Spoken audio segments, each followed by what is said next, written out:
14 বছর পর কারামুক্ত হলেন জামায়াত নেতা এটিএম আজহারুল ইসলাম। সকালে বাংলাদেশ মেডিকেল বিশ্ববিদ্যালয় হাসপাতালের প্রিজন সেল থেকে ছাড়া পান তিনি। এ সময় প্রিয় নেতাকে শুভেচ্ছা জানান হাজারো নেতাকর্মী।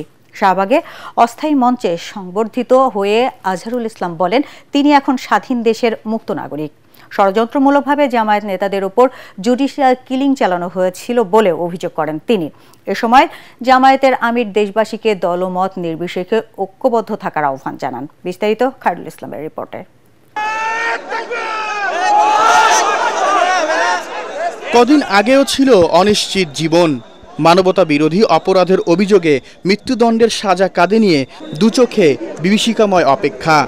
সাথী হারানোর বেদনায় যখন প্রতিটি প্রহর কাটছিল, তখনই এক রায়ে ফিরে আসে জীবনের এক নতুন সূর্যোদয়। রায়ের পরদিন বুধবার সকালে বাংলাদেশ মেডিকেল বিশ্ববিদ্যালয় হাসপাতালের প্রিজন সেল থেকে মুক্তি পান সেই ভাগ্যবান জামায়াত নেতা আজহারুল ইসলাম। নিঃশ্বাস নেন স্বাধীন মুক্ত বাতাসে। বেকসুর খালাস পাওয়া জামায়াত ইসলামের সাবেক ভারপ্রাপ্ত সেক্রেটারি জেনারেল এটিএম আজহারুল ইসলামের মুক্তিতে উচ্ছ্বসিত দলের নেতাকর্মীরা বলেন, সত্যের জয় কেউ রুখে দিতে পারে না। লাইফ থেকে যেই সোনালী দিনগুলো কেড়ে নেওয়া হয়েছে, এর ক্ষতিপূরণ আমি দেশবাসীর কাছে চাই। বিচার কাজের সাথে সংশ্লিষ্ট ছিল তাদের সবার বিচার আওতায় নিয়ে আসবো, আমরা সেই প্রত্যাশা সরকারের কাছে ব্যক্ত করি। পরে যোগ দেন শাহবাগে জামায়াত ইসলাম আয়োজিত সংবর্ধনা ও শুভেচ্ছা মঞ্চে। প্রতিক্রিয়ায় আবেগে আপ্লুত হয়ে ন্যায় বিচারের জন্য ধন্যবাদ জানান আদালত সহ জুলাই বিপ্লবের সকল অংশীজনকে। ছাত্র সমাজই রাস্তায় রাজপথে নেমে রক্ত ঢেলে তারা এই 14.5 বছরের ফ্যাসিস্ট সরকারের সকল অত্যাচারের বিরুদ্ধে জনগণকে সাথে নিয়ে তারা রাজপথে যে আন্দোলন গড়ে তুলেছিলেন, যার কারণে গর্ব গম্ব সব চূর্ণ হয়ে বাংলাদেশ নতুনভাবে স্বাধীনতা অর্জন করতে পেরেছে। এ সময় জামায়াতের আমির জুলাই হত্যায় জড়িতদের বিচারের দাবি জানিয়ে বলেন, দেশের 18 কোটি মানুষের সম্মিলিত প্রচেষ্টার ফসল ফ্যাসিবাদের পতন।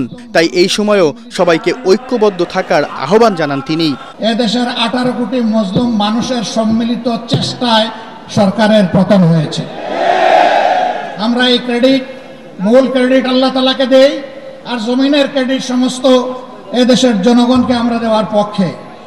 আমরা এক থাকব, জাতির প্রয়োজনে এক পথে হাঁটব এবং জাতির প্রয়োজনে সমস্ত ষড়যন্ত্র মোকাবেলা করে সামনে ইনশাআল্লাহ এগিয়ে যাব। মুক্তিযুদ্ধের সময় মানবতা বিরোধী অপরাধের মামলায় 2014 সালের 30 ডিসেম্বর আন্তর্জাতিক অপরাধ ট্রাইব্যুনাল আজহারের মৃত্যুদণ্ড দিয়ে রায় দেন।